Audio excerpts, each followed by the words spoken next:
Hello everybody, Voidmaster here. Welcome to another part of the What If Every Nation Went to War series. If you've watched the last two videos, you should know how this goes, but if you don't, pretty much, we're just gonna go continent by continent, seeing what happens. This is 15 years into the scenario, which is 5 years after the last one. So there have obviously been some big changes. Firstly, moving to North America, as you can see, the US has simply expanded on what they already had. They took all of Northern Central America as the biggest change. You can easily see that they pretty much control all of Colombia, who doesn't exist anymore. They also control almost all of Venezuela and a lot of the coast of Peru. They also took over, well, not Iceland, they had Iceland, but they took over Scotland and Ireland from the United Kingdom. Moving to South America, we have two countries left, that being Brazil and Argentina. Brazil is the bigger of the two, and Argentina, despite not looking that bad, is on the inside not doing well. They lost their capital to Brazil, and they also took some losses in Peru to America. Overall, Brazil is the only remaining South American state that's in really an okay position. But even still, America or the US is just still dominating this continent. And that is not going to change. Moving on, we got Europe. Europe has, well, there are a few big changes. Starting off, Britain has lost Scotland and Ireland, but they've gained pretty much the entirety of Scandinavia, minus a few bits. Moving south, we got Spain, who, as you can see, has taken a lot of losses. They've lost, like, all of the Aragon area and also a bit more. And they've lost a bunch of territory that was part of their Moroccan colony. They lost a lot of that to both Nigeria and Algeria. Moving north to the one that took all that land from Spain, or the European stuff anyways, France is looking very big right now. They are probably the strongest, or one of the strongest in Europe. They just demolished Germany. They took a bunch from Spain, and they took a bunch from Italy. Moving on, Italy is not looking too good. They lost their African holdings to Egypt, and they lost their entire northern region to France. And now they really just have the south, their capital, and a tiny bit in the Balkans. Moving on to Eastern Europe, Poland is looking massive. They are one of the most powerful states and one of the few states left. They've pushed Russia out of Estonia, and they've just helped France partition Germany, and they themselves have partitioned Austria. Moving to the Balkans, we got just Romania left. Well, Romania and Turkey. Greece got partitioned, and Italy is almost off the continent. Well, not continent, but off the peninsula, although they're almost gone as well, too. And finally, Russia has lost significant territory, and Finland is still just chilling, but who knows how much longer they're going to last.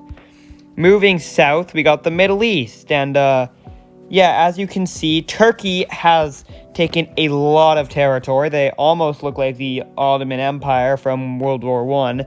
Not quite, but they have taken a bunch of stuff from Arabia. They took a bit from Iran, and they took a bunch of the Balkans. They're now definitely the strongest out of the Middle Eastern nations, even though Iran has also done some expanding.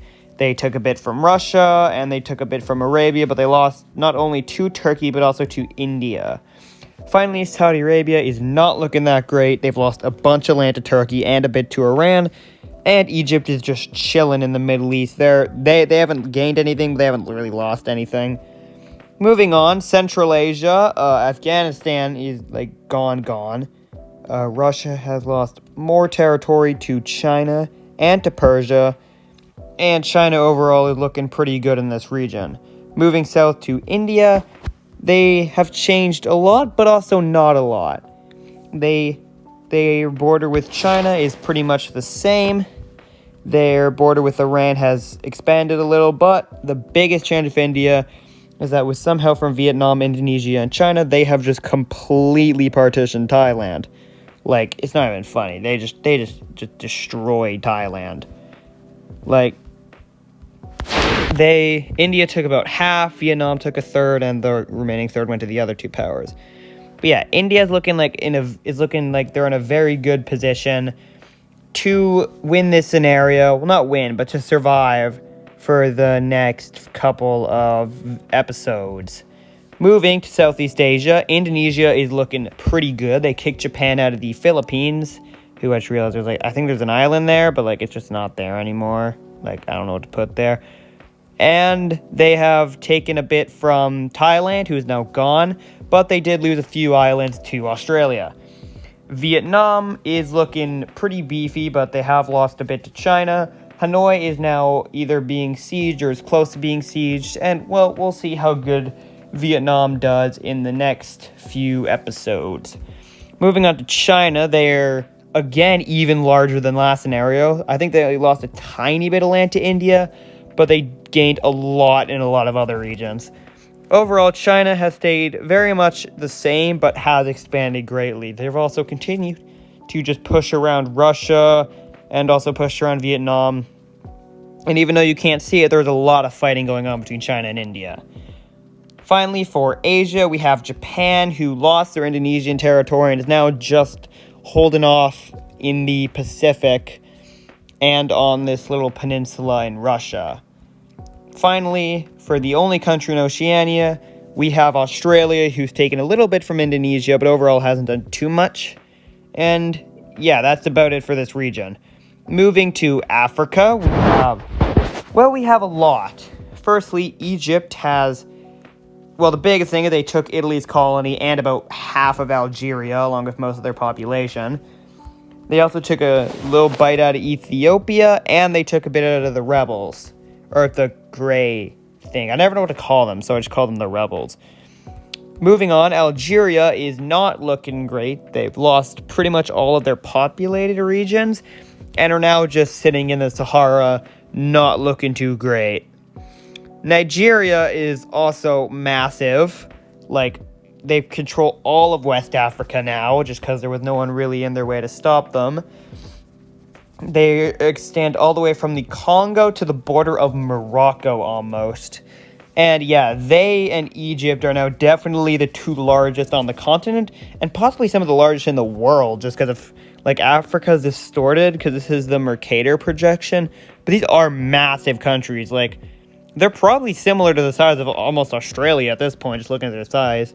Moving on, we got Ethiopia, who's just chilling on the north Horn of Africa.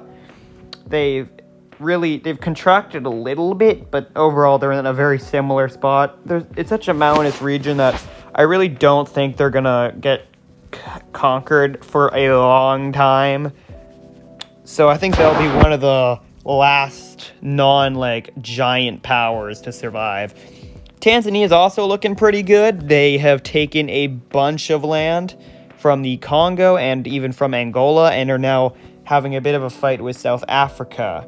Angola has had a problem, not as much a problem as the Congo, who collapsed, but they are now pretty much just in an even smaller region than their original borders, and they're not looking like they're going to survive till 20 years. Moving on, Madagascar is still just chilling, because same reasons as the last two scenarios. And finally, South Africa is still South Africa. This region hasn't changed much. They've just taken...